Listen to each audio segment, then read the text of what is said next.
the same interview a year later with Kyle. So Kyle, I'm going to start this interview by saying that in 2021 you were doing Minecraft shorts. How have you been, and what are you doing now? Well, it's safe to say I'm not doing Minecraft shorts anymore. That is hilarious. First of all, thank you for having me. It's good to do these every year because it's fun to look back on them. um, Yeah. but yeah, not doing Minecraft YouTube shorts anymore. Although that was fun at the time. Um, Still doing content in a different capacity, which I'm sure we'll get onto later in the episode. But yeah, Yeah.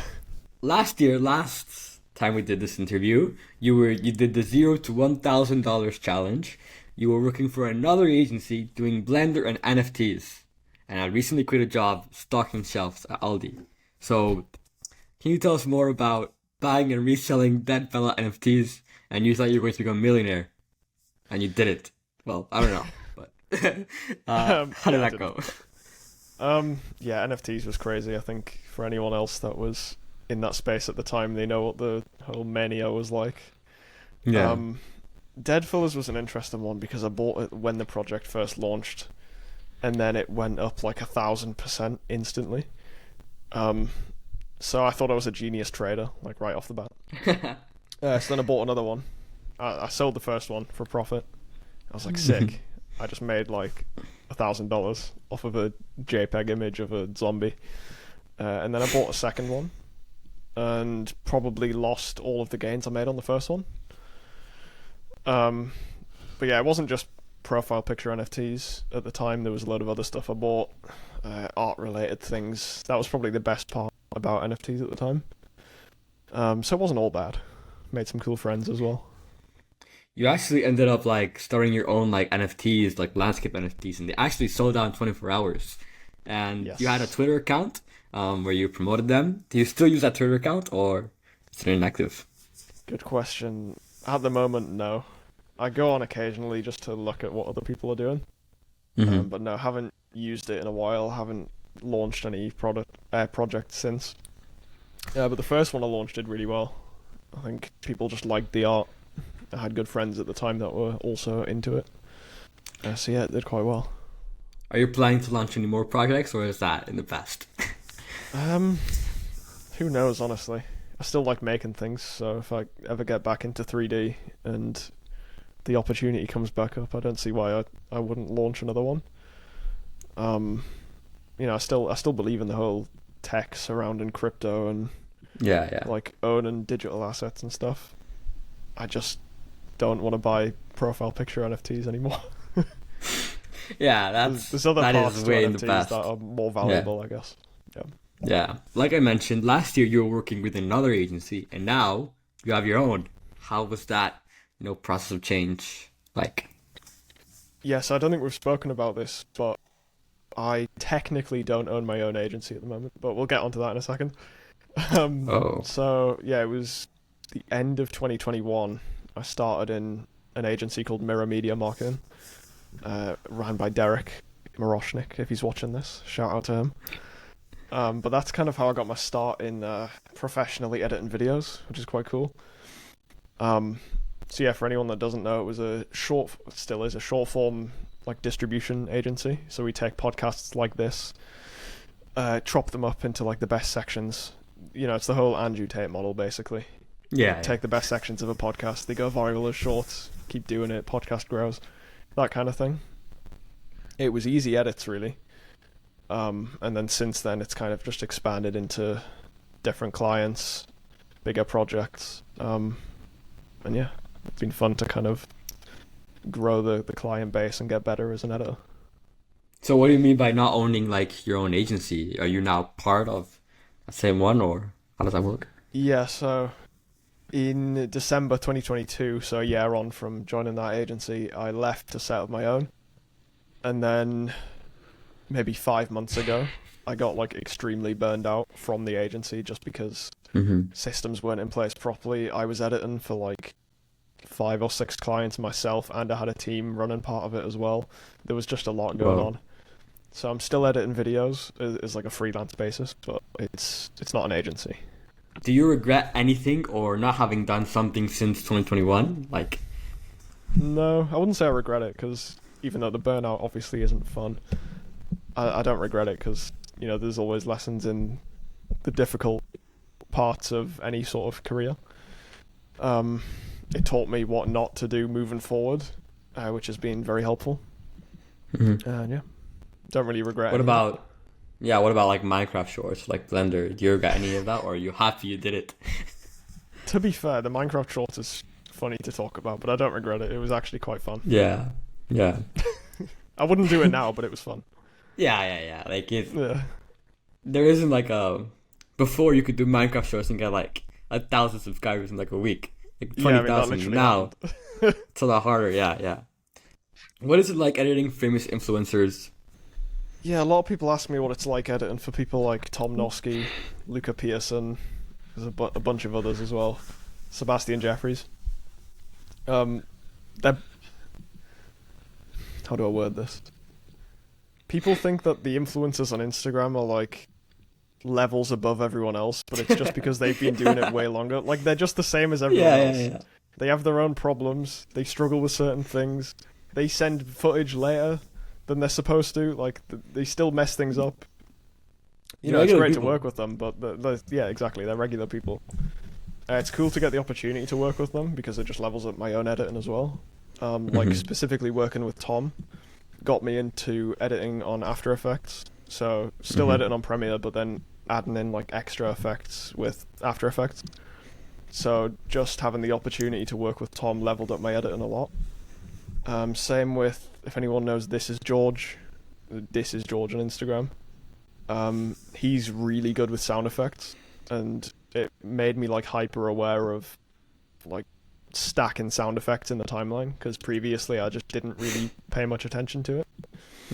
So yeah, the bigger clients, they're often nicer to work with, and they just help you level up as well, which a lot of people don't really talk about. Yeah, so while we're on the topic of like Instagram influencers, you've kind of like become one yourself, and your Instagram has gone crazy recently. Like, how have you done it? I mean, I've been editing for a while, so having that knowledge already helps a lot. And then again, working with people like Tom, Luca, Sebastian, I think combined they have well over 1 million followers, so the experience there helps as well. Yeah. It's just a case of posting good videos over a long enough time frame. Like maybe 6 months ago, I had 2,000 followers, and I think the main thing that changed things the most was rebranding my style, because previously it just looked ugly. I'm gonna be honest. Like, I knew how to edit, but the brand imaging just wasn't there. Yeah. So I changed the font, changed the colors, just made more of a unique style for my brand, and then it helped me stand out a lot more. And then that's when I started growing. So I got, I think the third video in from the rebrand hit, I want to say 100,000 views, maybe just a bit over. And then since then I've had a few more videos do the same. So went from 2,000 to 12,000 followers in about 5 months, maybe a bit less. Which is insane. Yeah, it's pretty good. Yeah. Are the videos you make like things you wish you knew when you started, or is it like random like tips? Like, what is like the creative process of making videos? How do you come up with ideas? Why do you do certain videos? Explain all of that. Yeah, so coming up with content ideas, it varies depending on when I'm making content, really. A lot of it is editing techniques I wish I knew when I started in 2021 in the agency. Some of it is like mindset things related to like freelancing, client communication, just things that would generally help me when I first started, because I know if it would help previous me, it'll help current people that follow me. Because if it's relatable to me, it'll be relatable to other people as well. But yeah, sometimes I just think of content that I want to make. It might not help people, Yeah. but once the idea's in my head and I want to make it, it usually won't leave until I finish making it. So the odd idea is kind of random sometimes. But yeah, I think that's fine. If you're building a personal brand, I don't think it should all be about one specific niche. Share your interests, because everyone has more than one interest, and it just makes you more human.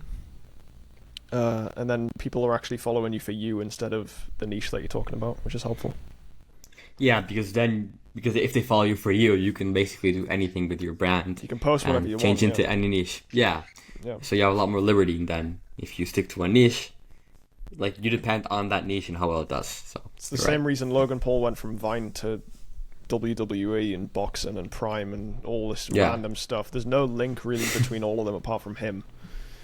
Yeah. So And you follow him for him, you like him, so you continue watching whatever he does. That's the power, personal exactly. brand. Yeah.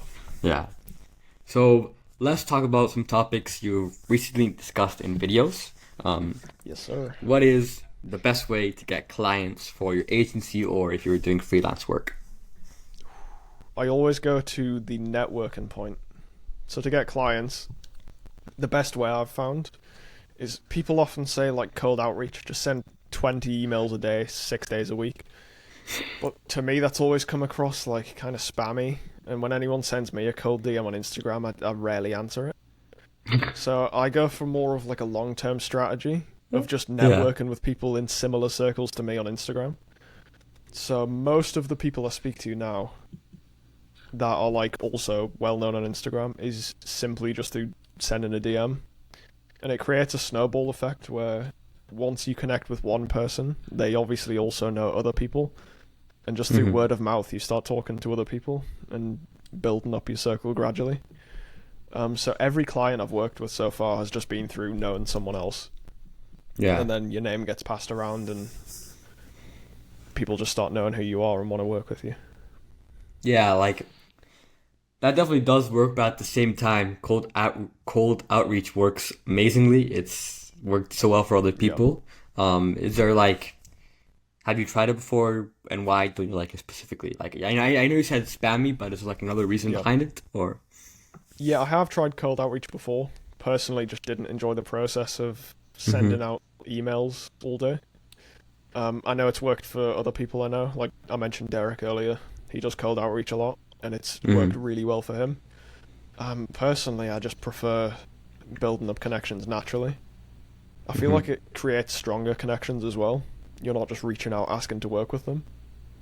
You reach out to like get to know them first, and then if they need work in the future, they come to you first because you already know them.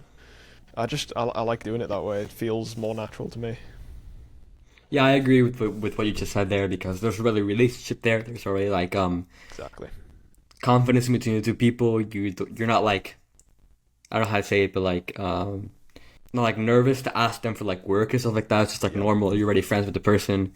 Yeah, it's that. I definitely agree with that. CapCut or Premiere Pro for beginners, which is better? I actually have a good opinion about this. I think obviously I'm slightly biased, but Yeah. I like to slate CapCut in my content sometimes. But what I will say is it made editing more mainstream. So Yeah. TikTok came around and made editing easy on CapCut. A lot of it's just drag and drop. And the CapCut templates are insane. Like you can basically create movies just through CapCut templates at this point. So CapCut's been amazing at bringing a ton more editors into the space. But I feel like eventually you need to transition from CapCut to something like DaVinci Resolve or Premiere, just because there's way more assets for those softwares on things like Motion Array, which helps your edits, and there's more headroom in Premiere Pro or something like DaVinci Resolve for you to learn and like level up your skills. There is one guy on CapCut that is the most insane editor I've ever seen. His name's Nat something. You might have seen some of his videos. He kind of started the before and after trend. Yeah. So you can make insane videos on CapCut, but I think if you want to take editing seriously, you need to eventually move off CapCut. And move to. My recommendation would be Premiere Pro because I haven't used any others really. But Premiere Pro, DaVinci, Final Cut, they're all pretty similar. Yeah, I agree with you. Like CapCut definitely made like editing much more mainstream, and like everyone is using CapCut now. Because it's like so easy to use. The interface is so easy to use. My sister actually uses CapCut to edit videos for like an agency she has. Nice. And she used to tell me like, "Oh, edit with CapCut," and I was like, "No, like I'm not editing with CapCut." Because before I'd already known CapCut for like something else, and I didn't like it, and I think they did a whole rebrand on it. It's completely different. I know they have a like desktop that. version as well, right? Yeah, To me, when you edit on CapCut, it doesn't feel like editing because of how much of it is drag and yeah, drop. Am I right in saying you can't use keyframes in CapCut? It's all just presets, right? I'm Is pretty that sure you correct? can't. Yeah. So like you move over to an actual editing software, and it's completely different. You have to like basically learn from zero. Yeah. So I think it's always more valuable to learn the actual techniques yourself, and then for convenience later on you can turn it into presets just to save time. Mm-hmm. But you still need the base knowledge of knowing how to edit first. Whereas on CapCut it doesn't give you that because it's all drag and drop. Which again Yeah. it created a lot of new editors, which is good. Mm-hmm. But if they moved on to another editing software, it would be a lot harder for them. Yeah. Like even like the audio and the sound effects are drag and drop. If you open up CapCut and go to like audio, like you literally see like music for vlogs, R&B, like bop pop, like everything. And then you go to sound effects. You have like game sound effects. You have TikTok sounds. So it's like everything's drag and drop. You don't have to leave CapCut or anything, which is good for the people using it. But at the same time, you don't really learn anything. And also like all like Yeah. the stickers, like there's like tons of stickers. There's like yeah, so it's all drag and drop, like you said. It's good, also, but has its downsides. And also the bigger clients often like you to use more not mainstream, more like professional editing software. Yeah, yeah, So if I went to a client and said I'm editing this on CapCut, a lot of them won't be too happy about that yeah. because it I doesn't feel like the scream same thing. professionalism. Yeah, I feel like the same thing goes if you're like using like Canva, and like Yeah, exactly. they send you like a PSD file, and then you say like, "Oh, I'm using Canva," and it's like, yeah, it's definitely it may be easier for you, but if you want to look more professional, definitely use Premiere Pro and Yeah. Photoshop, or not specifically those two, but maybe like DaVinci or something like I'd that. recommend those two though. Yeah. Have you ever tried switching to DaVinci or like Final Cut Pro, and I haven't. why haven't you I've done had a it? few friends that have switched from Premiere to DaVinci and the other way around. But at this Mhm. point, my entire workflow's on Premiere, so it doesn't seem worth it to me to completely Yeah. switch. Maybe in the future it makes sense because I know DaVinci's really good for color grading. Yeah. But when my entire workflow for every client ever is on Premiere and After Effects, it doesn't make sense to have to like relearn a whole software. But yeah. Yeah, and I've heard people like use DaVinci just for color grading, then they switch back to Premiere Pro, which that's like insane to me. I don't know why you would do that. Just like do it all at once in I Premiere don't have Pro. any reason to do that. It seems like Yeah, a bit of a hassle for no reason. yeah. Premiere Pro can probably still do it the same, but yeah. Yeah. So, what is the best editing tip you have for anyone at any stage in their editing journey? That's a good question. It might be a bit basic, but my main advice would just be to edit at least one video every single day. It's exactly what I did. Mhm. Because there's specific things you could learn, like what adjustment layers do and how to use keyframes properly. But the main thing you'll pick up the most is edit every day, and over time you'll pick up the small details. Like, for me, it took me maybe a year and a half to even open After Effects for an edit. So, like, if someone gave me an After Effects tip when I first started, it wouldn't have been useful. Yeah. But just over time, you get more comfortable doing certain edits. You then move on and like expand what your kind of library of techniques are in an edit.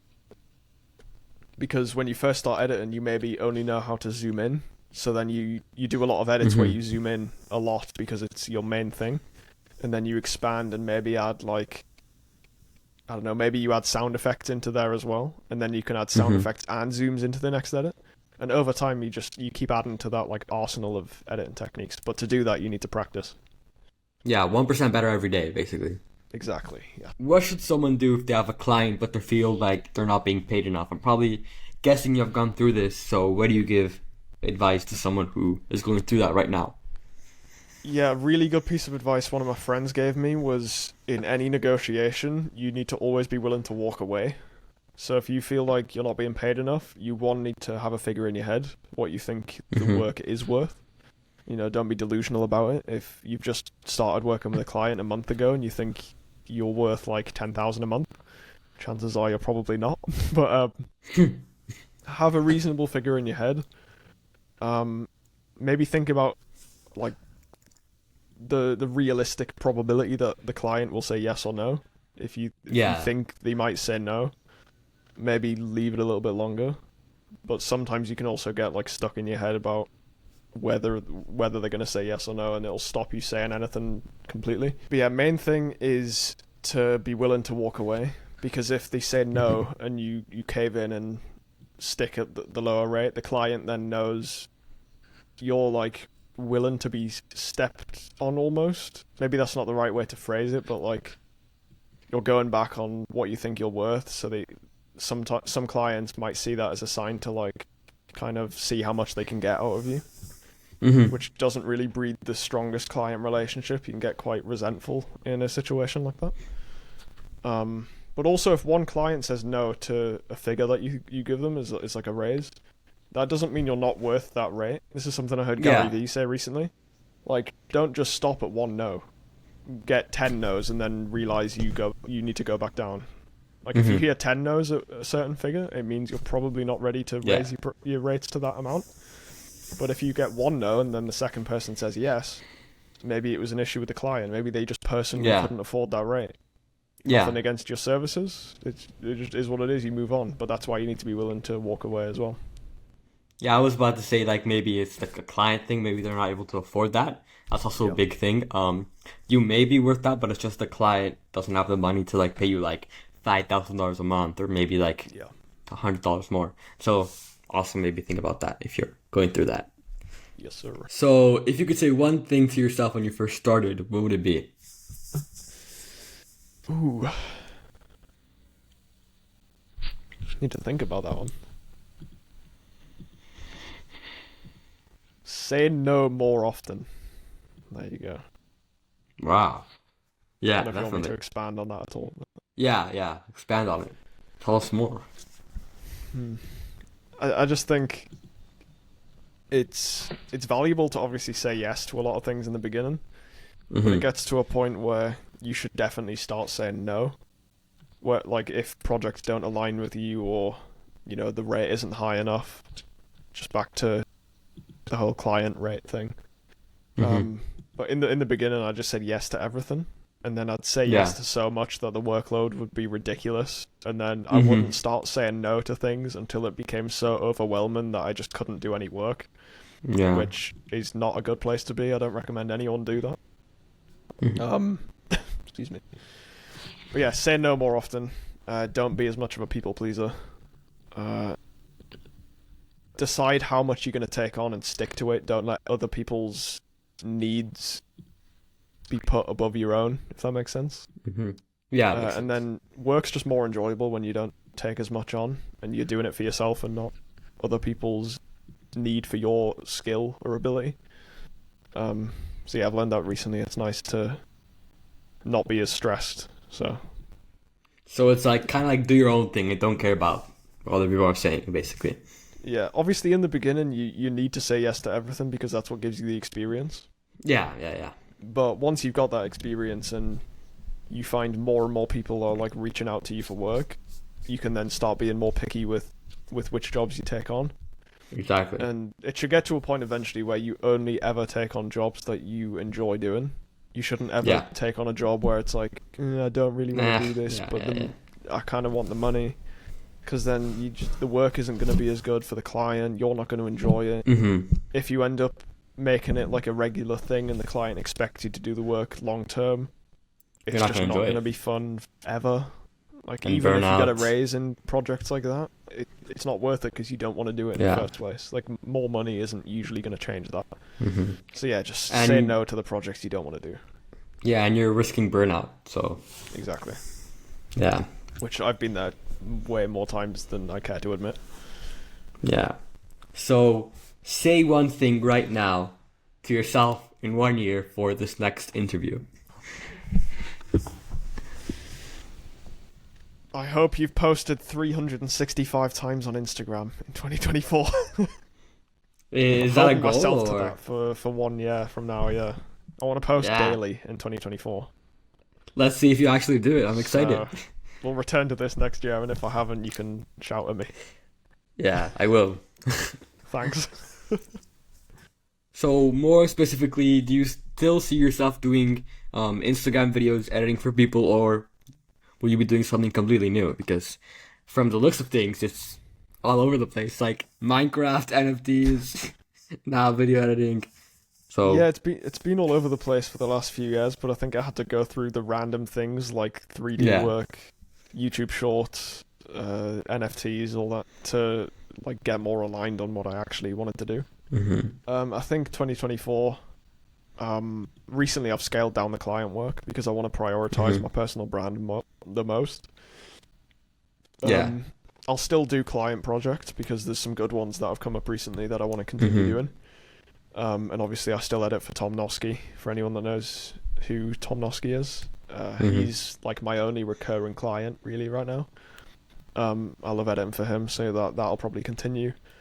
But main thing is personal brand, posting my own content. And yeah, that's about it really. Personal brand and a few client projects. Yeah, like we talked before, personal brand is important. Yeah. So yeah. Hopefully So- I'll have 100k on Instagram by the next podcast we do. Yeah, if you post daily, you can definitely get there. I Maybe think I even got more. it, yeah. Yeah, yeah. So, what is the best Drake song? I knew that was going to be a question. There's so many to choose from, and it depends what kind of Yeah. vibe you're in.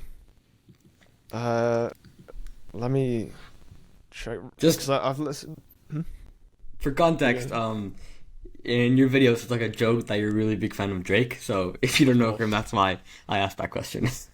Yeah. So when his new album came out, I listened to 8 a.m. in Charlotte maybe 1,000 times. Yeah.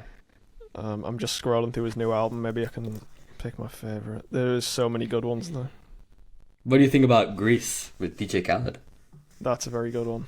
Yeah. I played that That's a lot my when it favorite. first came out as well. Yeah. I'm trying to think, would it be on For All the Dogs or would it be on Scary Hours 3, the deluxe? Search and Rescue is also good. At the beginning, I didn't like it, but then I There's ended up so liking many it a good lot. ones. Certified Yeah. Lover is a good album too. I'm not one of those Drake fans that's listened to him since he first became famous. So a lot of the older Yeah, yeah. albums, hot take, You haven't I'm heard not a them. huge fan of. Yeah. But yeah, Champagne Poetry is a really good one. Virginia yeah. Beach on the new album, that's a really good one. Pain, 1993 is amazing. Yeah, there's so many. Cardi's verse isn't that good, but Drake's part is amazing. I can't pick one. I actually can't. All right, give like three or five. Champagne Poetry, 8 a.m. in Charlotte, and let me think of a bit of a different one. I was gonna say One Dance. It's good. It's good. It is a classic, but Yeah, yeah, it's not top 3. yeah. Did I say Virginia Beach or 8 a.m. in Charlotte? You said 8 a.m. in Charlotte. Okay. What Would Pluto Do is another good one. I know it's the Yeah. same album, but there you go, top 3. So I feel like you like a lot more the recent albums than the older ones. Is that Yeah. true or? A lot of people hate the old Drake, and a lot of people hate the new Drake and want the old Drake. Yeah. back, but I'm the I was opposite. about to say. Yeah. Yeah. What did I you like the think new of Drake. Adonis's verse? Don't talk to my man like that. Yeah. I It's a personally banger. loved What can I it. say? Yeah. I heard that song back like 10 times personally, like Yeah, it is quite funny. just for Adonis's part. So Adonis Yeah. or Northwest? What I better was verse? just about to mention that. Yeah. Adonis or Northwest. I'm a huge Drake fan, but Northwest is better than Adonis. Just saying. Yeah. Yeah. Northwest did. Miss Westy. Yeah. She did very well. Honestly, it was very good. It's like Yeah, I feel like I hate the fact I'm even saying this, but it is very catchy. yeah, it definitely is. I feel like Adonis's verse is good, but sometimes it doesn't rhyme. Like the beginning does rhyme in the end, but like the middle part doesn't make any sense. Don't Yeah. talk to my man like that. That part is amazing. Yeah. That's a questionable take. Yeah. He is like 6 though, so I'll let it slide. Yeah. It's fine. And just from the way, like, I'm just guessing here. If I had to like guess, I think Adonis wrote his verse, and then North's verse was written by Kanye. You don't Just think from- Drake wrote Adonis's verse? No, I don't think so. If not, it would rhyme a lot more. Yeah, it probably would. Yeah, and North's verse does seem like a Kanye thing, Yeah. or maybe They I'm have, wrong. like, the Maybe it's same the other flow. way around. Yeah. I Or don't maybe think it's we'll just ever know because- unless they talk about it themselves. Yeah, it's probably like jeans or something. Like she has the Kanye She flow. just has the Kanye flow in her Yeah, already. it's like the last question. Yeah. I think I know the answer already, but Drake or Kanye? Oh, easy, Drake. All no, right. no question about it. Drizzy. Thank you so much for coming on the podcast. This really means a lot. Thank you for having me. And I'll see you next year. You too. Thank you for having me on.